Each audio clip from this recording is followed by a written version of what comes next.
yaitu fotosintesis.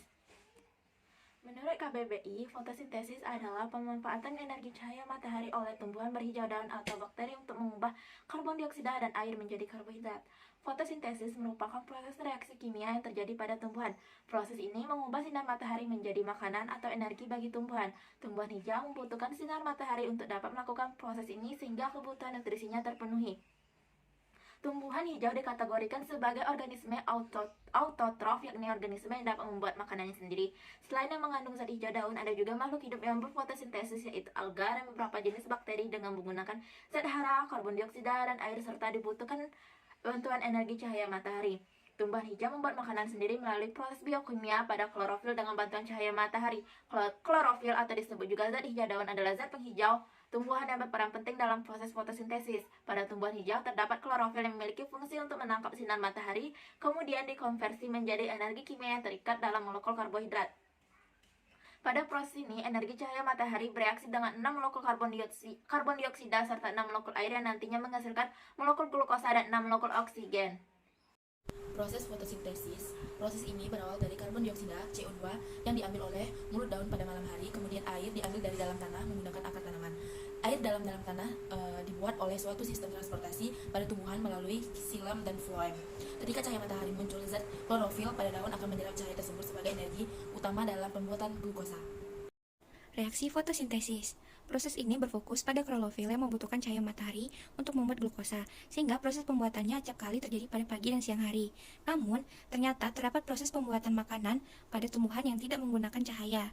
Reaksi ini terbagi menjadi dua, yaitu reaksi terang dan reaksi gelap. Reaksi terang merupakan proses pembuatan makanan pada tumbuhan hijau yang terjadi pada pagi dan siang hari, sebab membutuhkan cahaya matahari, sedangkan reaksi gelap tidak membutuhkan cahaya matahari. Reaksi ini tidak dapat terjadi tanpa adanya reaksi terang. Tujuan dari reaksi gelap tidak lain untuk mengolah karbodioksida menjadi glukosa. Itulah proses dan reaksi fotosintesis yang terjadi pada tumbuhan hijau. Proses ini ternyata membawa dampak yang baik bagi makhluk hidup lainnya, seperti mengurangi karbon dioksida, serta menghasilkan oksigen yang menjadi kebutuhan makhluk hidup, serta seperti manusia dan hewan. Manfaat fotosintesis. Manusia dan hewan juga mengonsumsi beberapa jenis tumbuhan hijau. Manusia dan hewan yang mengonsumsi tumbuhan hijau otomatis juga akan mendapatkan manfaat seperti protein. Proses fotosintesis pada tumbuhan juga bermanfaat bagi lingkungan karena membutuhkan karbon dioksida. Fotosintesis yang dilakukan tumbuhan hijau membantu mengurangi kadar karbon dioksida yang terdapat di lingkungan sekitar. Faktor utama yang menentukan laju fotosintesis. Yang pertama, intensitas cahaya. Laju fotosintesis maksimum ketika banyak cahaya. Kedua, konsentrasi karbon dioksida. Semakin banyak karbon dioksida di udara, makin banyak jumlah bahan yang dapat digunakan tumbuhan untuk melakukan fotosintesis. Yang ketiga, suhu. Enzim-enzim yang bekerja dalam proses fotosintesis hanya dapat bekerja pada suhu optimalnya. Umumnya, laju fotosintesis meningkat seiring dengan meningkatnya suhu hingga batas toleransi enzim.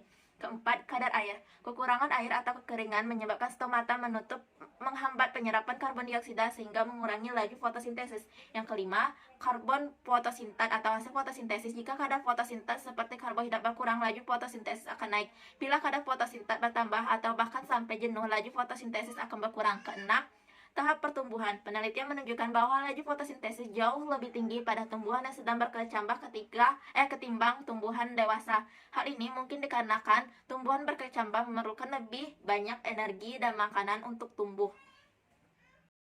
Elemen fotosintesis. Berikut fungsi singkat 4 elemen fotosintesis, yaitu ada air. Air yang diperoleh oleh tumbuhan berawal dari tanah yang diserap oleh akar, kemudian batang tumbuhan berfungsi untuk mengalirkan air ke seluruh bagian tumbuhan tersebut.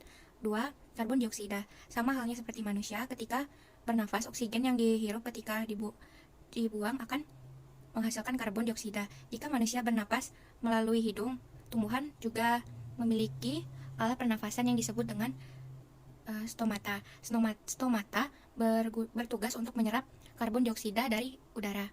3. Klorofil. Klorofil atau zat hijau daun yang berfungsi menangkap cahaya matahari atau energi cahaya yang terjadi pada daun tumbuhan. 4. Sinar matahari atau energi cahaya. Sinar matahari bertugas untuk menyempurnakan proses fotosintesis. Fotosintesis ini akan menghasilkan glukosa yang digunakan untuk makanan tumbuhan itu sendiri. Peran enzim katalase metabolisme tumbuhan. Selain 4 penting tersebut, proses fotosintesis dan metabolisme tumbuhan juga dipengaruhi oleh enzim katalase. Enzim katalase merupakan salah satu enzim yang terdapat pada tumbuhan. Enzim ini diproduksi oleh peroksiom dan aktif melakukan reaksi oksidatif terhadap bahan yang dianggap toksik oleh tanaman seperti hidrogen peroksida. Apabila hidrogen peroksida tidak diuraikan dengan enzim ini, maka akan menyebabkan kematian pada sel-sel. Enzim katalase termasuk enzim hidroperoksidase yang melindungi tumbuh terhadap senyawa peroksida yang berbahaya. Penumpukan senyawa peroksida dapat menghasilkan radikal bebas yang merusak membran sel dan kemungkinan menimbulkan penyakit kanker serta arteriosklerosis.